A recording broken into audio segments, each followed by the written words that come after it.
कल्मषापहं श्रवणमङ्गलं श्रीमदाततं भुवि गृह्णन्ति ये भूरिदा जनाः. So we were discussing Sri Ramakrishna's visit to Siti Brahmo Samaj, and the topic which we were about to begin was the great importance of mantra or the name and sin, the concept of sin, and three kinds of teachers. So Sri Ramakrishna says, what is the nature of these three kinds of teachers? Before that, he was saying that there are three kinds of faith. If you remember, we discussed it last time. What are the three kinds of faith people have? If a person is tamasic, he will have tamasic faith. If he is rajasic, he will have rajasic faith. Of course, sattvic faith is the best. But even if one worships the Lord with whatever faith one has got, then there is hope for him, because gradually he will increase his faith, whatever be his nature, the moola prakriti which he has, because no person is fully tamasic or fully rajasic or fully sattvic. He is a mixture of all the three. So uh, if somebody worships God with tamasic bhakti also, according to the Gita, he has taken a right step. He's done the right thing, because just a minute, give me 1 minute. The speaker. Yeah. Is it a speaker view or a grid view? And speaker view, Maharaj. Okay, it is speaker, na, but I am not able. Anyway, I'm not seeing myself. Anyway, it's okay, fine. So I just have to focus. You are seeing the speaker view, isn't it? Yes, Maharaj. Okay, okay. So the three different types of faith, even if it is tamasic faith, ultimately it will one reaches the Lord by His grace. So it is Lord who has created through His Maya, which is also known as Prakriti, the three different gunas. So if one has tamasic bhakti, he can only offer tamasic. If he is full of tamas, he will offer only tamasic bhakti. For example, Kaliya, the example of Kaliya who was killed by Sri Krishna. Kaliya could give only poison. So when Krishna said, "Why are you vomiting poison? Why are you trying to harm me or harm the other people?" Then somebody from the gopis said that if the Lord has given him poison, the Lord has not given him amrut, he has given him poison. So naturally he will give back whatever he has. So also when Girish Ghosh used to use very rough language initially when he came to Sri Ramakrishna, because very often he was in a very drunk mood, not in a proper state of mind. At that time, Ramchandra Datta told Thakur. Thakur said, "Why is Girish abusing me so much? I am so kind with him, but he speaks so roughly with me." So then Ramchandra Datta said, "You have given him this rough nature. So he won't speak sweet words, because his nature, according to his prakriti or his characteristic or prakriti, his own nature, is full of tamas and a little bit of rajas. So naturally, he will offer only tamasic bhakti to you." So Sri Ramakrishna says, a man with the devotion of tamas has burning faith. He has faith. That faith will save him. But because he is tamasic, he behaves like his devotion is also tamasic. Such a devotee forces the Lord like a dacoit forces a man to part with his wealth. Tie him up, beat him, kill him. Such is the disposition of a dacoit. So Sri Ramakrishna says, if one is full of tamas, but somehow by some luck, by some good fortune, he worships the Lord. So all he can offer, he can't offer sattvic bhakti, he can offer only tamasic bhakti. So he offers that, and God's grace descends upon him slowly but surely. So Ramakrishna then looks upward and sings a song, Goya Ganga Prabhasadi Kashi Kanchi Keba Jai. Who will go to Goya Ganga? These are all the famous pilgrimage places of India. Gaya is famous for Buddhists and also Vishnu worshippers of Vishnu. Ganga, of course, is a very holy river. Prabhas is the place where Sri Krishna gave up his mortal coil. It was there he took Mahasamadhi. Prabhas is near Somnath in the western part of India. It's not very, it's a few hundred miles away from Dwarka, but that is the place where Sri Krishna gave up his uh, mortal coil. And Kashi and Kanchi, of course, everybody knows. Kanchi is a famous place for Vaishnavas, and Shankaracharya also is there. So, why should I go? Normally, these were the important pilgrimage places where people used to go to purify themselves, to do sadhana. So, Sri Ramakrishna says, why should I go to all these places, Goya, Ganga, Prabhas, Kashi, or Kanchi, if I can breathe my last? I mean, if I have reached a state where I can chant Ma Kali's name, because if you have attended the Saturday class, so there Prayana Kale Yoga Balena, I mean we discussed the chapter 8th in the 12th verse where Sri Krishna is describing under what conditions does a person attain mukti and he doesn't come back. So first he says you have to close the doors or control the gates of the body. What are the gates? Sarva dwarani samyamya. Having controlled all the gates. Now this is connected with this song because the importance of rituals or going to pilgrimages is only for a person who is not a sadhaka, who is just an ordinary person who wants to develop some good samskaras. So he goes to these holy places of pilgrimage, earns a little merit, and perhaps that will inspire him to follow a devotional path or to follow a religious or spiritual path. So that is the purpose. And of course, for people who are siddhas, when they go to pilgrimage, they give the vibrations. No doubt there are vibrations in these places because of the visit of many holy men. But it is counterbalanced. But if you go there just for the sake of pilgrimage or as a tourist, or maybe just for sightseeing, just to say that I have visited these places, then it is not going to help.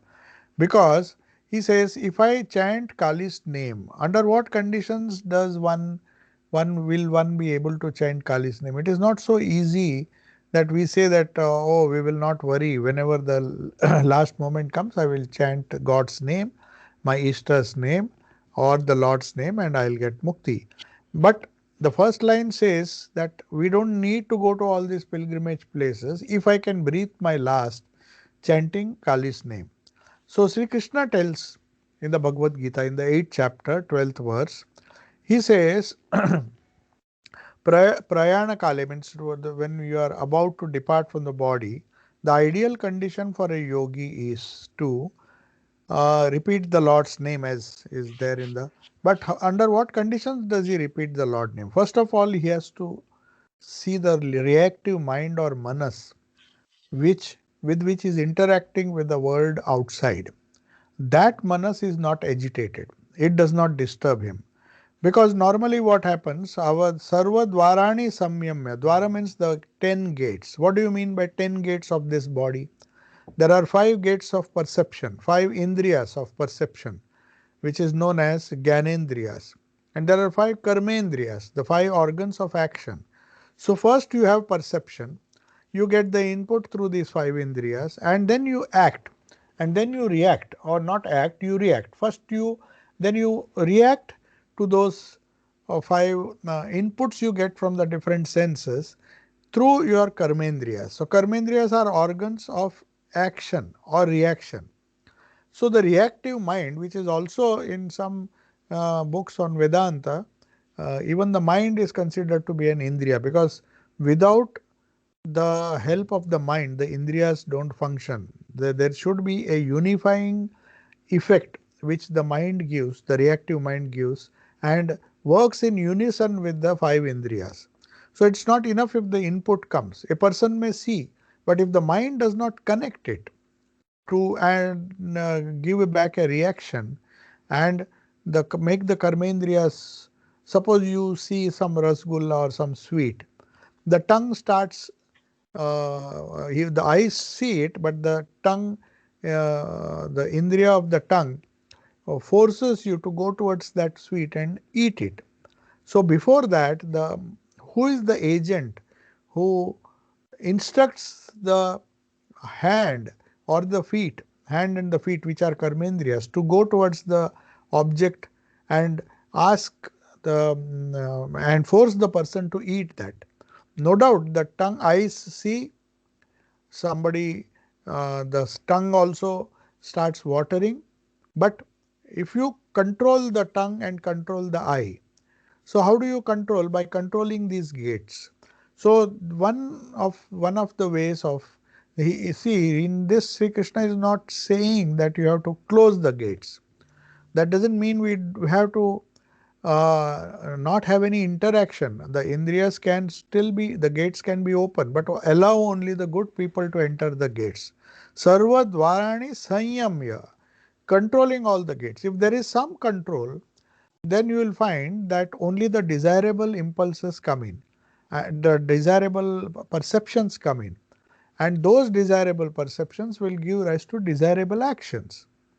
So that is the logic behind Sarva Dvarani Sanyamya. Then what we do with, once you have controlled the gates, once you have made sure that no external influence will disturb or agitate your reactive mind, then what do you do with the reactive mind? Is it enough? Will you be able to remember God at the last moment if you have just controlled the gates? No, you have to do one more thing. And then he says you have to take the mind and focus it on in the heart. In the heart means buddhi. Heart is supposed to be, the spiritual heart is supposed to be the seat of buddhi. So that is where we pay, that is where we dedicate our Gayatri mantra, because that is the place of illumination. So the mind, the reactive mind, if it is constantly directed towards the heart, and to facilitate that, we use the mantra. We use the mantra to focus our mind, to concentrate our mind, reactive mind, on the buddhi. And in the buddhi, the place where the seat of the buddhi is, the heart, we meditate on the Ishta as full of bliss, as Satchidananda Brahman, because that is the goal we want to attain. So, Sri Krishna says, first see that the gates are regulated or controlled, so that through your eyes, through your ears, through your mouth, and all the five senses of Gyanendriyas and the five organs which interact with this world throughout our life, having controlled them, having got some kind of control over them or a proper control over them, ensuring that the mind is not agitated, because it requires a calm and collected mind. The manas should be, the reactive mind should be such that the reaction should be less, so that it can focus on, it can easily focus on the buddhi or the seat of the buddhi, which is the heart. It can focus in the seat of the buddhi. That is what the instructions are when you meditate. And you direct it using the mantra, trying to understand the meaning of the mantra. And when that mantra becomes Chaitanya, when the mantra becomes conscious, how does it become conscious? There's one more step remaining. In the 12th chapter, in the 8th chapter, the 12th verse, Sri Krishna continues that it's not enough to focus the reactive mind on the buddhi. There is one more thing which you need to do, especially when prayana kale, means the last time just before death. Now, here he says, the poet says, I don't have to go to Gaya, Ganga, Prabhas, Kashi if I can breathe my last chanting Kali's name. So how can I breathe my last using chant his name? So what is breath? Breath is one of the pranas. So the third instruction given by Krishna in the Bhagavad Gita, in this 8th verse, in the 12th verse of the 8th chapter, he says, concentrate the prana on the Sahasrara, the chakra. Of course, you meditate on the heart, but the heart chakra is a chakra where you become stable, and that is the chakra in our spinal cord which goes up to the top of the head. So that is where prayana kale means towards the end of the life, if one succeeds in doing this, then he can definitely, if he can repeat Kali's name, then he will be doing this. Or if he succeeds in doing this, he can chant Kali's name or his Ishta's name. Then no other thought will come at the time of death, and then he doesn't have to go to all the pilgrimage places for moksha. He will get it anywhere, wherever he is. Because he says, if I have Kali's name in my grip, and according as Sri Krishna has advised, focus the prana. The prana means the life force on the murdhni. Murdhni means in the top of the head. So if you know, Sri Ram Krishna used to go into samadhi. Very often, all the chakras were transcended. The different 6 chakras were transcended, and he used to go into samadhi. The doctors, for all practical purposes, Dr. Sarkar and all used to find he was dead. He was clinically dead because there was no breathing. All the pranas, all the 4 pranas, samana, vyana, prana, and udana, and the vyana, prana, apana, samana, and vyana. These are the 5 pranas which become dormant when you go into samadhi. But the udana vayu is made to force to go through the sahasrara chakra.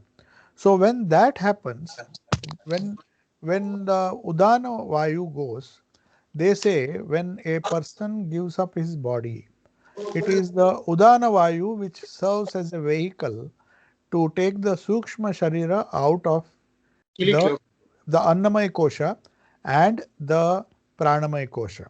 So the annamaya kosha, the 4 pranas and the annamaya kosha is left behind.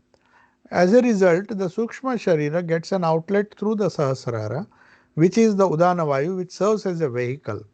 So that, if that is possible, according to Sri Krishna, if you can do that, then you will be able to die with the name of the Ishta. So first focusing the reactive mind in the center of the heart, where your Ishta resides, and taking his name. So taking his name means thinking of him. And if you do that with the prana focused on the top of the head. So Udana Vayu is, that's why when Sri Ramakrishna went into Samadhi, the doctors used to go and check if he is alive or not. There is only one way of testing that. That Ayurvedic doctor, because Sarkar was totally confused. He said, according to allopathy, this person is dead. There's no breathing, there's no heart beat. How can clinically a person survive if these pranas have left? But the Udana Vayu is still there, and that is why Sri Ramakrishna used to, that doctor used to go and take some clarified butter or ghee, it is known as ghee, and apply it on the top of the head and where the Sahasrara chakra is. And he used to see if it is still warm. If that is warm, that means he will come down. He needs an entry point. So if it leaves permanently, then that portion also becomes cold like the other parts of the body. So that Udana Vayu, which is responsible, which is upward going force of prana, and also is responsible for the body heat. It maintains the body heat. So that Udana Vayu is active. So once you focus on that Udana Vayu and concentrate Murdhani, and that is what Murdhani means, the top of the skull where the Sahasrara chakra is. So that is how Prayana Kale means at the time of death, one can breathe his last. I mean, all the pranas will go. The breathing is also one prana, but with Kali's name. That is possible only if one, possible for a yogi who has done sadhana all his life.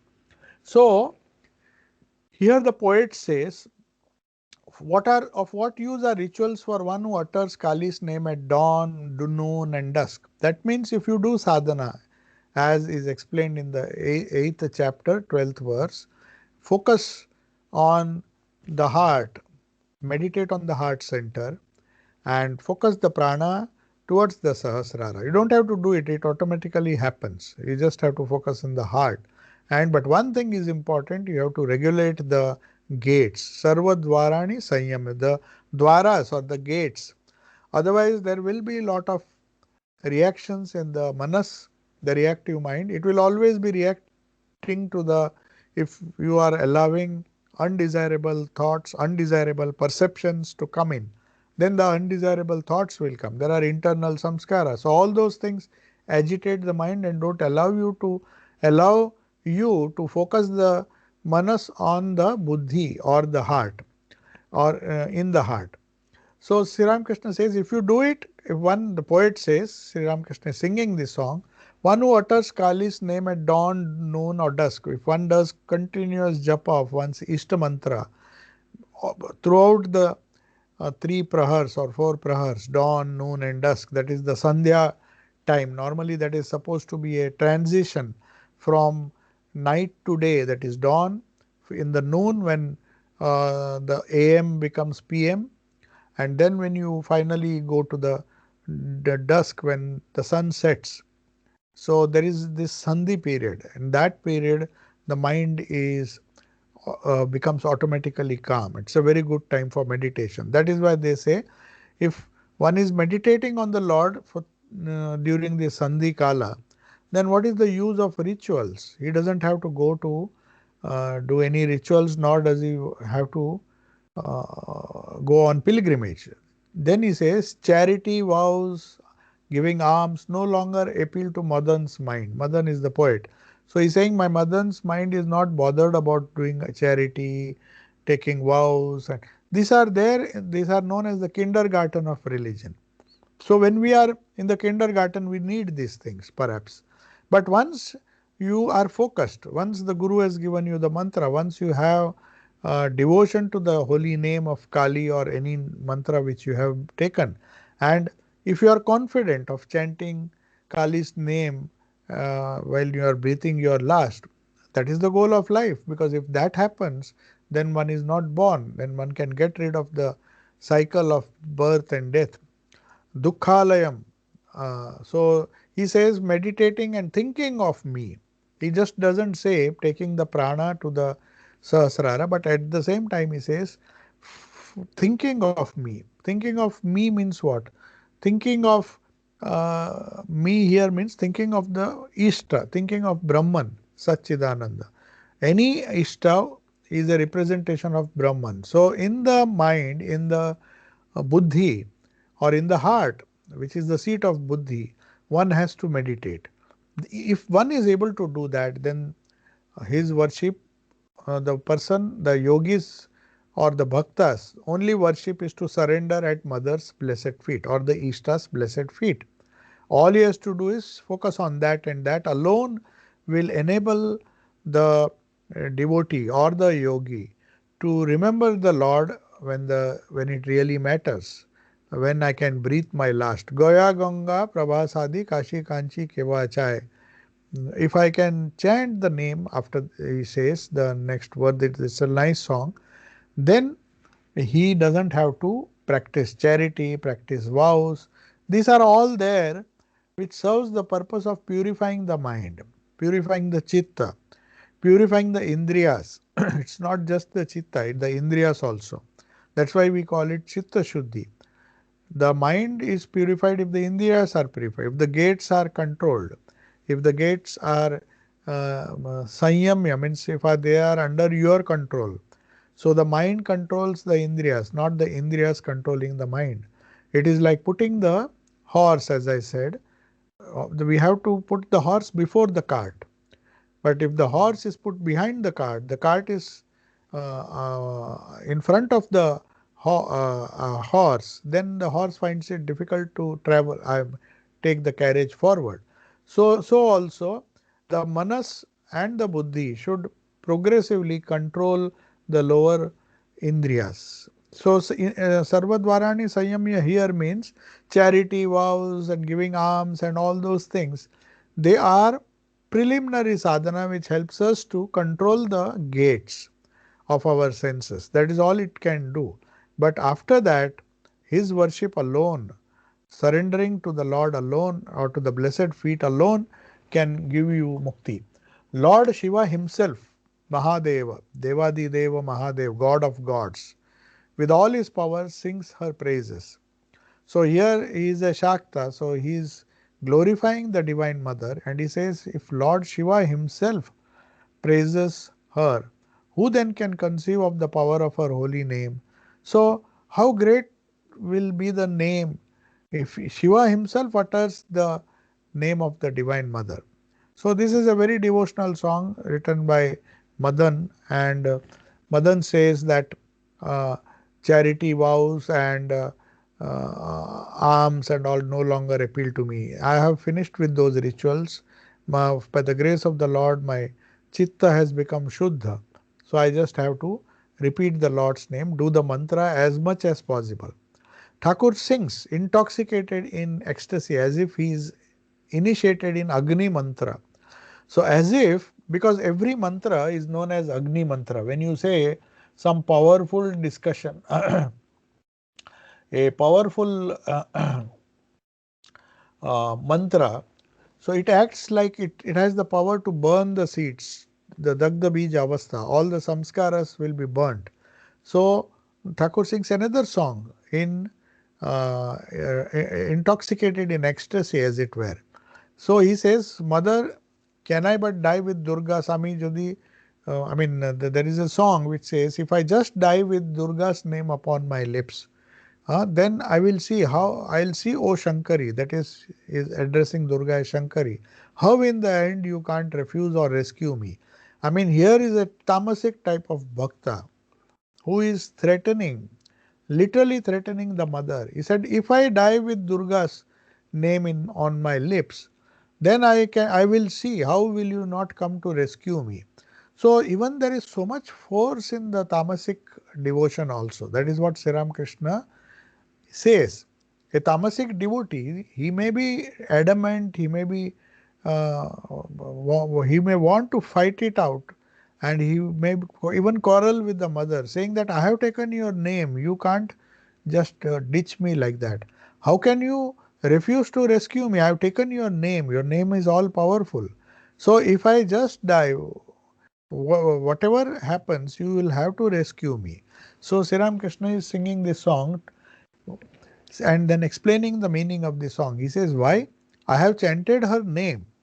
How can there be any sin in me? So whatever I have done, whatever be the past, there is a tendency for all of us to regret about the things which have happened in the past. Or if we can't do that, part of our mind always tries to think of impossible things which perhaps may not happen in the future. So whether it happens or whether it does not happen, uh, we are anxious about the future. So if we are anxious about the future, then it drains away the energy or the strength of the mind. So the mind is always worried either about the past, it is dragging us down, the reactive mind, or reminiscing about the thinking about the events that have happened over which we have no control. They have happened and they have gone. But it drains away because that memory, that smriti, vritti, keeps on agitating the mind. Again and again we try to forget, but those thoughts come. So you say the problem is not, you see, the problem is not in the present. In the present we are fine. Most of the time the present is perfect for us. We are more or less in a comfortable position unless there is some problem in the present which you have to solve. But most of the time, I don't have faith in the power of the mantra. That is why I allow. The mantra is used only to subjugate or to stop or to control the recurrence of the memory, the smritis, the old evil smritis or the old depressive smritis, the thoughts of the past which come to haunt us. And when they come, we feel helpless. We think, why are those thoughts coming? I don't want them. It is causing a lot of reaction in my mind. Already the mind is agitated. And if you stop those old thoughts inspire future worries and anxieties. Oh, it happened like this. So if it happens like this in the future. So all these anxieties which we have, which have not happened, or perhaps may not happen at all in our life. But the very worry and the anxiety causes vrittis, and they then in turn cause samskaras. So they are the seeds. So this Agni mantra, the mantra of the Lord, helps us to remove the seed, the bija. The bija means it is a seed. So it has a tendency to sprout. Thoughts do not sprout unless there is a seed. So somewhere in the unconscious mind, the seeds are sown by us. We have ourselves sown these seeds. And when we water them, when those things start sprouting, then we don't know. We did not realize the dry seeds were lying in the field. Suddenly you will find a lot of weeds coming up. And then you perhaps think, from where did these weeds come? I never planted them. But we don't realize the old dry seeds are still lying dormant in the soil, under the soil. And they are the one which comes and sprout along with the good crop. So that is what is happening to us. So to burn that, we need an Agni mantra. The to burn those seeds so that they don't sprout and don't harass us. So the tamasic devotee says, I might have done so many sins and they may be haunting me, but now I have got mother's mantra. See the faith of this tamasic devotee. He says, why? I have chanted the name, her name, which is all powerful. How can there be any sin? Even if whatever I have done in the past, everything will be burnt. The memory of that thing has to be burnt. And I am her son. So this is purifying the ego. From kacha ami you are going to the paka ami. And you have to emphatically that tamasic devotee says, I am mother's son. So nothing will happen to me. So that kind of faith, Sri Ramakrishna says one should have. It should not be lukewarm faith. If one is not sattvic, even if one is tamasic, direct it to God and say, I am the inheritor of her power and glory. I am not an ordinary person. I may have committed mistakes, but my mother is strong. She is the queen of this empress of this universe. She is the Shakti. So Kali or the divine mother is the Prakriti who is uh, empowering everybody. So such must be the spirit. So I am the I have fully I have inherited her glory and power because I am her son. So if at all there was something, some defect in me or some samskaras or the idea of sin in me, everything will be burnt by this Agni mantra, by this uh, and the seeds will be burnt and so that they no longer sprout and I will uh, if I can die with Durga's name, because if I constantly repeat that name, naturally towards the end of my life, I will remember her and she will can't refuse me. That is what a Tamasic Bhakta says. So now we come to the next line. If you can give a turn to your tamoguna. So Sri Ramakrishna is talking about devotees or about people who are full of tamas because all the three gunas are created by the Divine Mother herself. Prakriti gives rise to these gunas. So they are all her gunas, whether it is rajas, tamas. The idea is how to transcend these gunas. So your best way is you direct it. You can turn those tamoguna and not think that it is a bad habit or a sin and turn it to realize God. Force your demands on Him, on the Lord. He is no stranger. He is part of you. He is the soul of your soul. He is our own. And then see how the quality of tamas can be used for the welfare of others. So that tamasic spirit, that rajasic spirit or that sattvic spirit helps a person to be devoted and at the same time inspire others, the whole world, to show that Girish Ghosh showed. Girish Ghosh very clearly told all the devotees and used to tell the whole world that if you want to see the glory of Sri Ramakrishna, don't see Narendra. He was Sattvic from birth. Right from birth, he was Sattvic. So to make him great, there is no problem at all. It's not a very big thing for Sri Ramakrishna. But if he has made a tamasic person like me, Sattvic, and made me transcend the gunas and get mukti, or become godly, then that is his great achievement, to convert even a tamasic person. So the Divine Mother has the power and the glory to convert every one of us, irrespective of our past or our gunas, to lift us up and do that. Now, another thing he is discussing, Sri Ramakrishna, is this is the power of the Divine Mother. But then there is how to understand the power of the Divine Mother, how to understand how the journey of the Spirit takes place. Are we proceeding in the right direction? Are we inspired enough to be convinced that repeating the Lord's name, doing japa, doing sadhana is the only way to get rid of sorrow? The every repetition of the bija removes some sorrow or some tendency to create a sorrow. The tendencies are there. We may be very happy now. That is why that famous song of of Kabir is there. That famous doha of Kabir. Kabir says, when everybody is sukh mein sumirana, dukh mein sumirana kare sab. Everybody remembers the Lord when one is in trouble, because we want help. सुख में न करे कोई, सुख में न समिरण करे कोई. Nobody remembers God when he is in sukha, because he doesn't need God at that time. But Kabir adds, if one remembers him when one is happy, when one is relaxing, when is in sukha, in enjoying pleasure, at that time if one remembers the God, to dukh kahe ko hoy. How will he ever get dukkha? He will be beyond sorrow. So to take you beyond sorrow, you need somebody to inspire you when you are happy.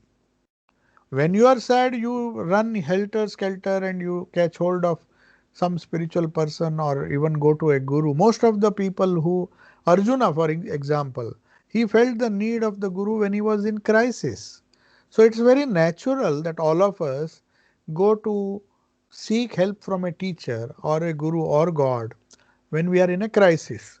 So, how the Guru acts, a true Guru, a true physician. Sri Ramakrishna is comparing a Guru to a physician. So, there are three types of physicians: the superior physician, the mediocre physician, and inferior physician. So, they are can be compared as spiritual doctors, the Guru, who fall into these three categories. So the physician who comes feels the patient's pulse and then says to him, "Brother, please take this medicine," and leaves. He is an inferior physician. So some person or some guru who gives you the mantra or gives you some spiritual guidance and says, "Please do it," he can be called as an inferior physician. He doesn't bother to find out if the patient has taken the medicine. The physicians who persuades the patient in many ways to take the medicine, who sits in a sweet voice, "Oh brother, how can you be cured unless you take the medicine? Dear brother, please take it. See, I am myself mixing it for you. Now take it." He is a mediocre physician. He doesn't use force, but he tries to repeatedly remind the disciple or the patient, as just as the doctor reminds the patient, the ideal guru or the ideal physician, the mediocre physician, at least persuades the patient. Even if he forgets to take the medicine, now and then he contacts him and says, "Have you taken the medicine? Have you taken the medicine? If you don't do it, how can you be cured?" So all these things a physician does. A mediocre physician does. The inferior physician just gives the medicine and says, "This will help you," and he doesn't bother after that. He doesn't even think about the disciple. He said, "I have done my duty. Now if you are sensible enough, you do it." But some people are lucky. They go to mediocre physicians who keep on reminding you. They don't force you, but they keep on reminding you. And because you are reminded again and again, and in a very sweet way, say, "Dear brother, please take it. I am myself mixing it for you." So he now and then comes to the disciple and says, "You see, I gave you the mantra, you repeat it, do the sadhana. If you have any problem, you just discuss with me, but please go on doing it. Don't forget it. It will come handy when you are in trouble. Now you are happy, perhaps you don't feel the need. As Kabir said, सुख में दुख में सुमिरन सभी करे. So when he is in crisis, he will go and he will perhaps repeat the mantra given by his guru, saying that, no, oh Lord, please save me from this predicament, from this struggle. But if you do the mantra when you are happy, when you are in a uh, comparatively, when you are in sukha, so he says at that time, if you do, then you will never have sorrow. So the mediocre guru tells him, even when he is relaxing, when the disciple, he keeps on reminding, you have not taken the medicine, see, you have not been cured, so you need to do it again and again. Now please take it. So at least he uh, persuades the patient, the doctor, and makes him take the medicine. But in some cases, the disciple is very adamant. The physician who sees that the patient stubbornly refuses to take the medicines. So there are a category of, so the guru behaves with different people in different way. He tries to persuade some who are obedient. He can play the role of a mediocre physician or a mediocre guru because he knows my disciples are really good. He has faith in the disciples. So he tries to just remind them now and then and hope that this constant reminder will help them even to take the name of the Lord when they are during their happy days, so that when the sorrow comes, they are prepared, or they may not be succumb to their sorrows. So that is the mediocre physician. But there are some disciples or some patients who refused to take, stubbornly refused. They said, no, I am okay. I don't want these medicines. In that case, the role of the guru or role of the physician, who is the ideal physician, he puts his knee on the patient's chest and forces the medicine down his throat. So that is the ideal guru. He is a superior physician. This is the tamo guna of the physician. It helps the patient, it does not harm him. So sometimes the guru has to make a show of anger. Sri Ramakrishna used to sometimes very scold Latu Maharaj and all his disciples because he knew certain things will harm them. So even if necessary, the Lord or the master or the guru or a spiritual person can make a show of tamas and force the patient to take medicine because he knows ultimately it will be good for him.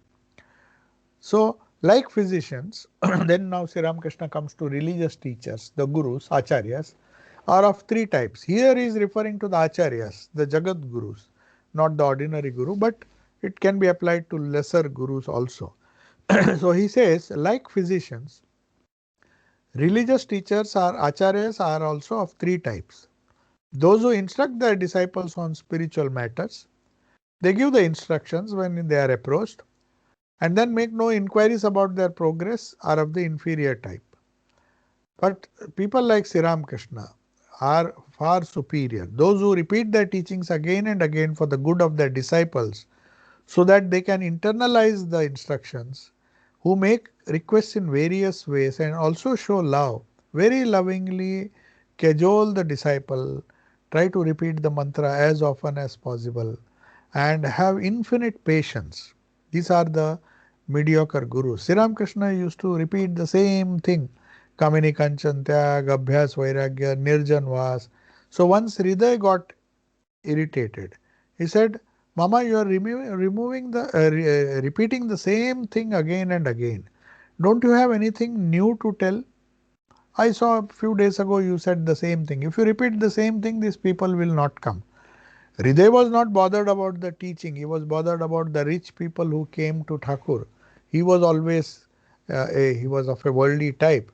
So he was not bothered. He was saying that he was using Sri Ramakrishna, or he was thinking that if Sri Ramakrishna speaks new things, newer and newer things, that is what happens to most of the spiritual aspirants. They go on YouTube, they go on different media platforms and try to learn new and new things. They say, I finished this Upanishad, I finished this, I want to hear this, I want to hear that. They are curious, but that curiosity is shallow. They don't want to go dive deep. So as a result, what happens? They want to know many things. They want. So Sri Ramakrishna did not like this remark of Hridaya.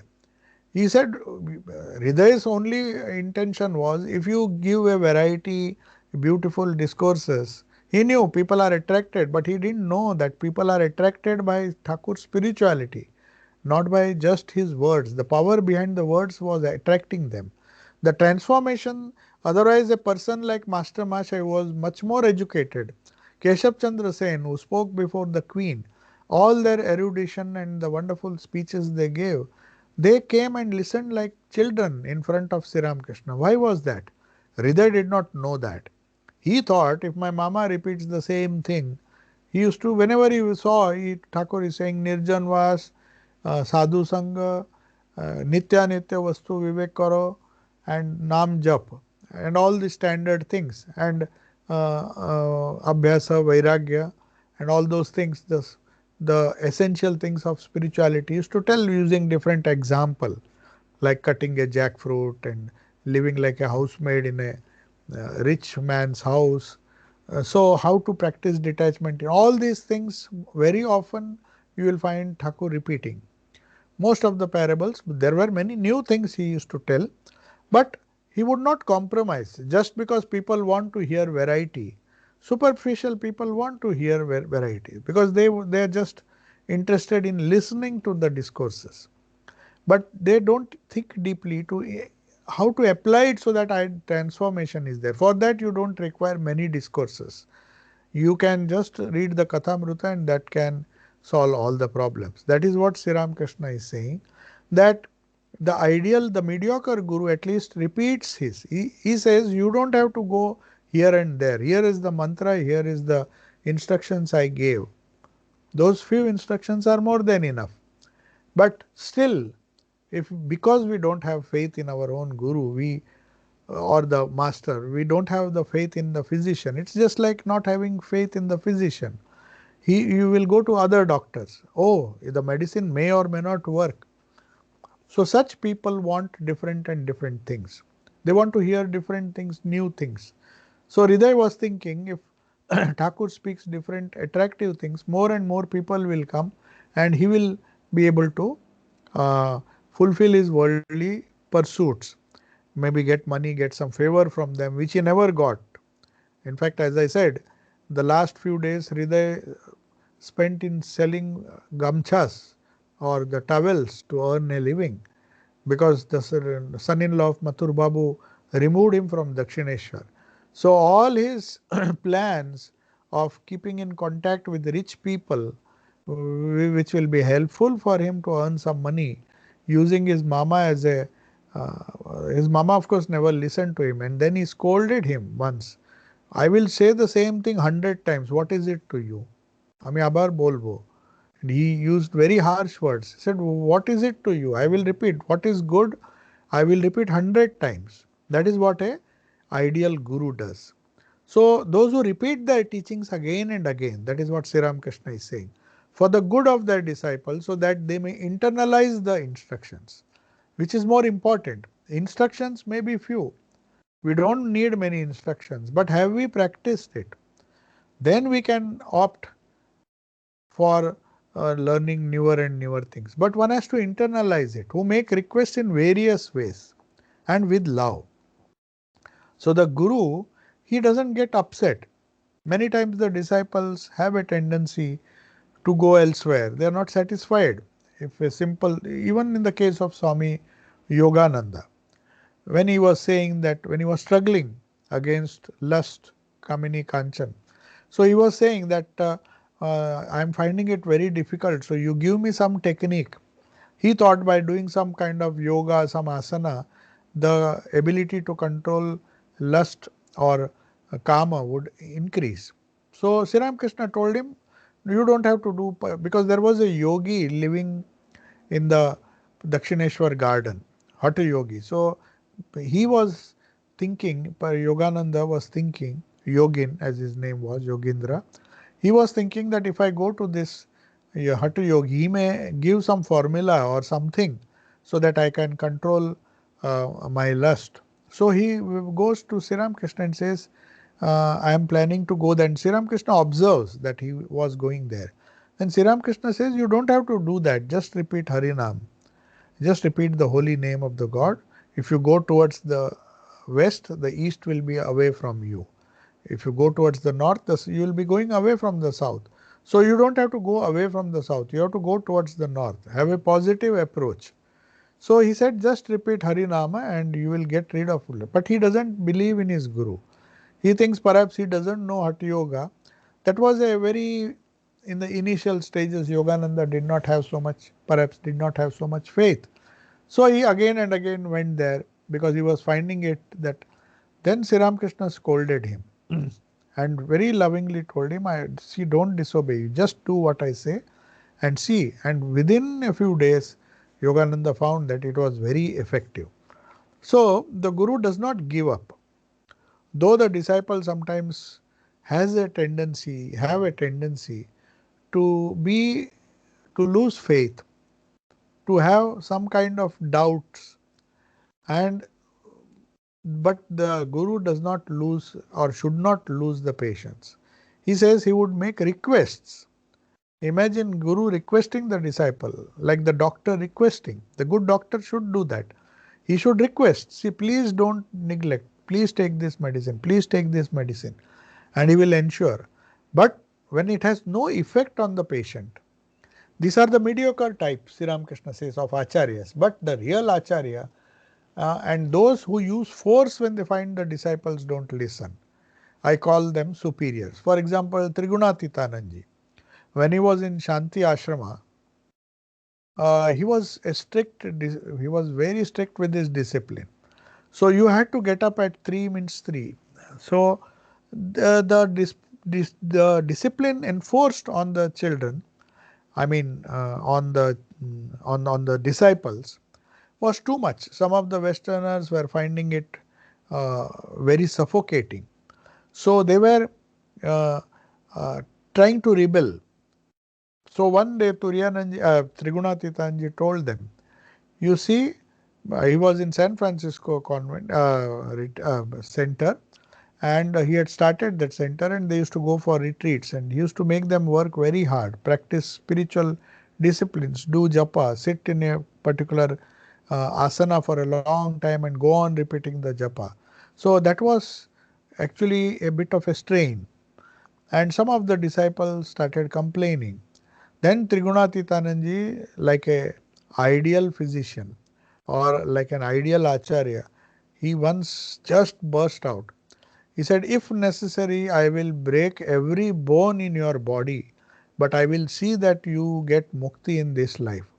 For your freedom, in the sense, freedom from all the sorrow, even if I have to break every bone in your body, I will do it. So he was so agitated. Then all of them felt, oh, how much he's keen that we should be free in this life itself. So an ideal guru, a superior acharya, he focuses or uses force if necessary, if he feels that the disciple is lacking a little bit.